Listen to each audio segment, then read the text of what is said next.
Bismillahirrahmanirrahim. Assalamualaikum warahmatullahi wabarakatuh. Alhamdulillah. Allahumma salli ala Sayyidina Muhammad wa ala ali Sayyidina Muhammad. Bersama Al-Quran kita bahagia. Salam satu zaman. Mendengar nama Masjid Nabawi tentu sudah tidak asing lagi bagi kita sebagai umat muslim. Masjid Nabawi adalah masjid kedua yang dibangun oleh Rasulullah SAW ketika hijrah ke kota Madinah. Rasulullah SAW bersabda, "Salat di masjidku ini nilainya 1000 kali lebih baik dibandingkan pada masjid lain kecuali pada Masjidil Haram." Masya Allah. Semoga kita semua diberi kesempatan oleh Allah Subhanahu wa Ta'ala untuk beribadah di Masjid Nabawi yang kita cintai. Baiklah sahabat semuanya, pada kesempatan kali ini kita akan membahas beberapa fungsi pintu yang ada di Masjid Nabawi yang harus sahabat semuanya ketahui. Pertama adalah pintu satu atau yang sering dikenal dengan Babus Salam. Pintu satu atau Babus Salam adalah pintu untuk mengucapkan salam ke kuburan Nabi Muhammad SAW dan kedua sahabatnya, yaitu Abu Bakar As-Siddiq dan Umar bin Khattab Al-Faruq radhiyallahu anhuma. Semua yang ingin ke makam Rasulullah atau kuburan Nabi Muhammad SAW dan ingin mengucapkan salam kepada beliau dan kedua sahabatnya, maka silakan memasuki pintu satu atau pintu Babus Salam. Pintu satu atau Babus Salam hanya untuk salam ke Rasulullah SAW dan kedua sahabatnya, bukan untuk memasuki Raudhah. Jadi teman-teman tidak bisa memasuki Raudhah melalui pintu satu.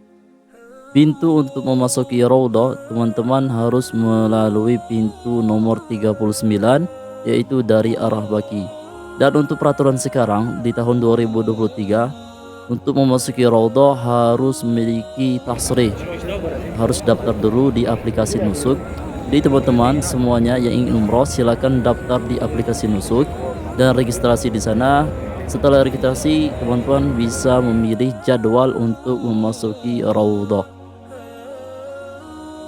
Dan ini adalah pintu keluar dari Babus Salam. Nanti kita akan keluar melalui pintu ini.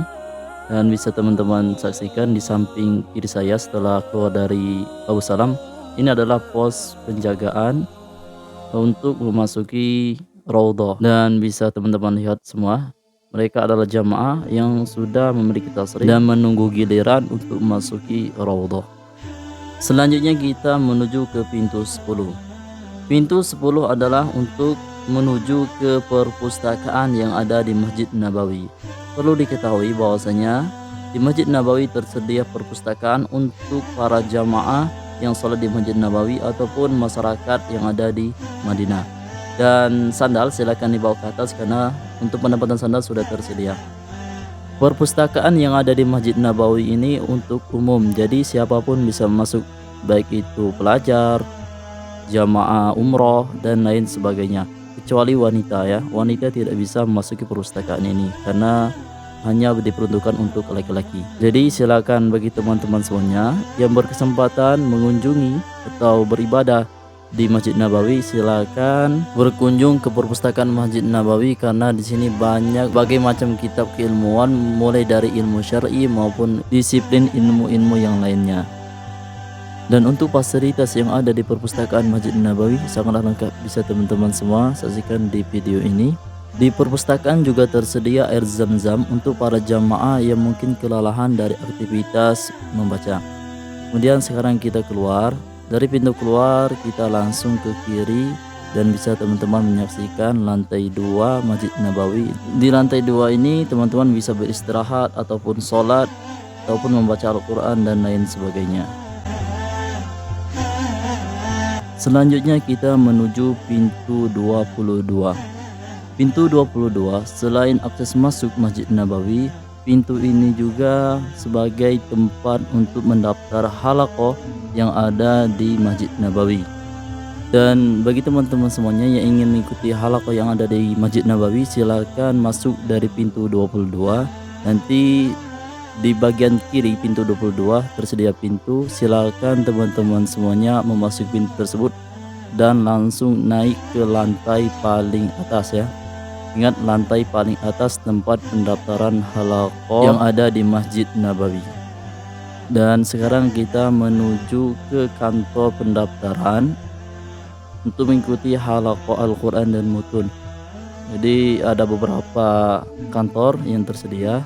Namun untuk pendaftaran halaqah yaitu kantor yang paling atas ya. Jadi silakan teman-teman semuanya ke kantor paling atas. Untuk halaqah Al-Quran terbagi menjadi 3, tahfiz, murojaah, dan sanad. Jadi silakan teman-teman pilih salah satu di antara 3 tersebut. Dan selanjutnya yang terakhir, pintu 34.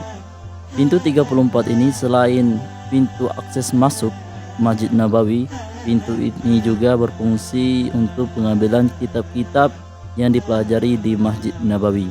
Jadi bagi teman-teman semua yang sudah mendaftar di halaqah-halaqah yang ada di Masjid Nabawi, nanti silakan mengambil kitab yang dipelajari tersebut di pintu 34, tepatnya di samping sebelah kiri ya. Dan kitab-kitab yang diambil nanti ataupun yang diberikan di sini gratis ya, 100% untuk para penuntut ilmu yang berada di Masjid Nabawi. Masya Allah. Baiklah sahabat semuanya, itulah beberapa pintu Masjid Nabawi beserta fungsinya yang jarang kita ketahui. Semoga Allah berikan kesempatan kepada kita semuanya untuk beribadah dan berkunjung ke Masjid Nabawi di waktu yang tepat dan di waktu yang terbaik. Amin amin ya rabbal alamin. Semoga bermanfaat. Jika ada kata-kata yang salah saya mohon maaf. Bersama Al-Quran kita bahagia. Salam satu zaman. Wassalamualaikum warahmatullahi wabarakatuh.